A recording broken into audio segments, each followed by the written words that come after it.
Welcome back to my channel. So ఈరోజు అయితే ఈ వీడియోలో మనకి ఉప్మా ఉంటుంది కదండి. సో వెజిటేబుల్ ఉప్మా ఎలా తయారు చేసుకోవాలో చూపించబోతున్నాను. సో వీడియోని ఇంతవరకు చూడండి. And also please to like share subscribe. So ముందుగా అయితే నేను స్టవ్ ఆన్ చేసుకొని ఒక ఇత్తడి గిన్నె పెట్టుకున్నాను. సో మీరు ఇత్తడి గిన్నె కాకపోతే నార్మల్ మీరు ఏవైతే గిన్నెలు వాడతారో అదే వాడుకోవచ్చు. సో ఇప్పుడు ఇత్తడి గిన్నె పెట్టుకున్న తర్వాత ఇది హీట్ ఎక్కాలన్నమాట. మనకి కొద్దిగా హీట్ ఎక్కిన తర్వాత అందులోనే నెయ్యి 1 టేబుల్ స్పూన్ నెయ్యి, దాంట్లోనే 2 నుంచి 3 టేబుల్ స్పూన్ల ఆయిల్ యాడ్ చేసుకున్నాను. ఇందులోనే 1 టేబుల్ స్పూన్ మినపప్పు ఆవాలు యాడ్ చేసుకుంటున్నాను. ఒకసారి వేయించుకున్న తర్వాత అందులోనే మనకి వేగిన తర్వాత అందులోనే శనగపప్పు జీడిపప్పు యాడ్ చేసుకోవాలి. నేనైతే 1 టేబుల్ స్పూన్ శనగపప్పు యాడ్ చేసుకున్నాను. ఇప్పుడు అవన్నీ కూడా మనకి బాగా వేగాలి, పప్పులన్నీ వేగాలి. అందులోనే చిన్న అల్లం ముక్క, తరిగిన అల్లం ముక్కను వేసుకోండి. ఇప్పుడు బాగా వేయించుకోండి.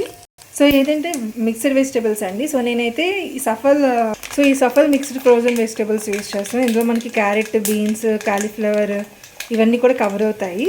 సో దాంతోపాటు నేను క్యాబేజీ అండ్ పొటాటో కూడా వేస్తాను. ఇప్పుడు మనం వెజిటేబుల్స్ అన్నీ కూడా యాడ్ చేసేసుకోవాలి. టమాటాస్ మరి చిన్న టమాటాస్ ఉన్నాయి కాబట్టి చిన్న టమాటాస్ని అలాగే వేసేసాను. సో ఎంత బాగున్నాయి చిన్నవి, మా ఇంట్లో పండిన టమాటాస్ అన్నమాట అవి. టమాటాస్ అన్నీ కూడా వేసేసుకోవాలి.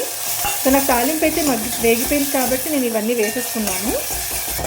సో దుంపలు, టమాటా, మరి క్యాబేజీ ఇవన్నీ వేసేసుకున్న తర్వాత మనము 2 పచ్చిమిరపకాయలు కట్ చేసుకున్నాం వేసుకోవాలి. 2 నుంచి 3 పచ్చిమిరపకాయలు అన్నమాట. సో ఇలా చిన్న ముక్కల్లా కట్ చేసుకొని వేసుకోవాలి. సో మన మెజర్మెంట్ బట్టి పచ్చిమిరపకాయలు తీసుకోవాలండి. మరీ ఎక్కువ తీసుకుంటే మళ్ళీ ఉప్మా తినలేం, కారంగా ఉంటుంది. సో ఇప్పుడు మనకి వేగాలన్నమాట. సో హైలో పెట్టుకొని నేను వేయించుకుంటున్నాను.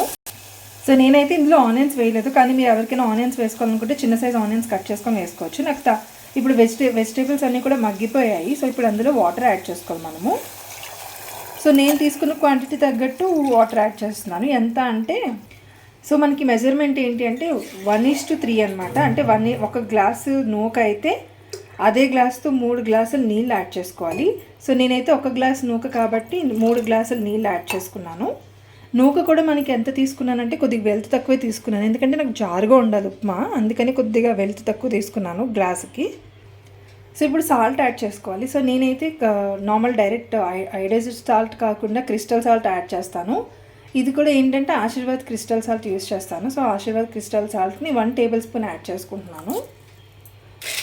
1 కన్నా కొద్దిగా ఎక్కువే పడుతుందండి మనకి ఉప్మా. కొద్దిగా వాటర్ 3 గ్లాసెస్ వేసాం కాబట్టి మనకి ఉప్మా 1.5 స్పూన్ అయితే పడుతుంది. సో మీరు కూడా టేస్ట్కి తగ్గినట్టే వేసుకోండి సాల్ట్ అయితే. సో ఇప్పుడు హైలో పెట్టుకొని మూత పెట్టుకోవాలి. మనకి వాటర్ అనేది మగ్గాలన్నమాట. సో మూత పెట్టుకోండి. సో మనకి వాటర్ మరిగిందా లేదని ఒక్కసారి చెక్ చేసుకోండి మూత తీసి.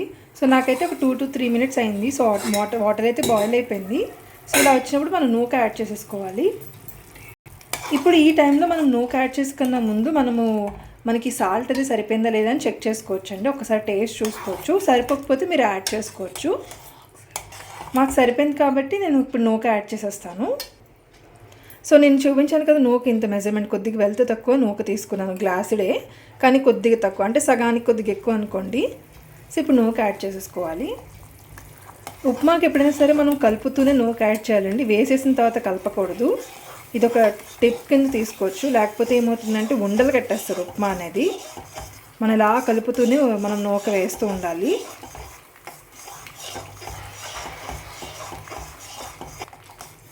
చూసారు కదా, ఇలా వేస్తే మనకి ఉండలు కట్టదనమాట.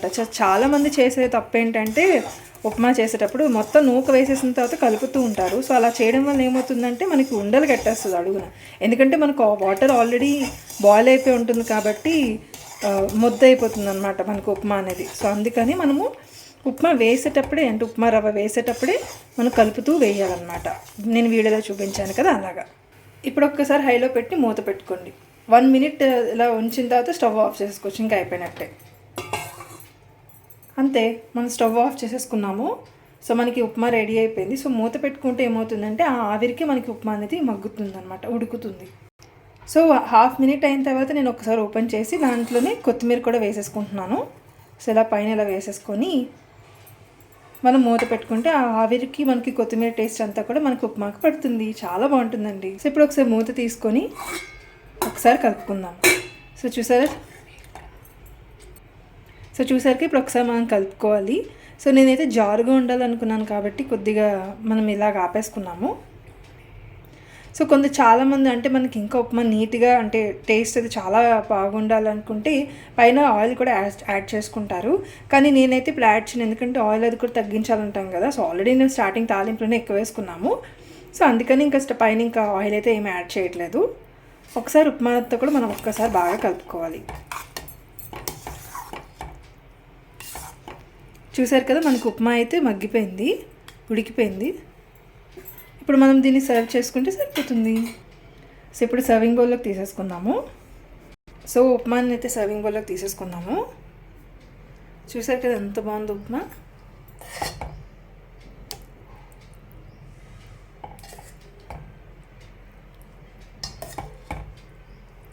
సో మనకి వెజ్జీస్ అన్నీ కూడా బాగా మిక్స్ అయ్యాయి అండ్ బాగా కుక్ అయ్యాయి. కాలీఫ్లవర్ కానీ క్యాబేజీ కానీ ఇవన్నీ కూడా బాగా కుక్ అయింది. అంతే అండి, ఎంతో టేస్టీ అయిన ఉప్మా. మీరు మీ ఇంట్లో ఇలాగే ట్రై చేసి మీకు ఎలా వచ్చిందో నాకు తప్పకుండా కామెంట్ సెక్షన్లో చెప్పండి. Thanks for watching. See in the next video.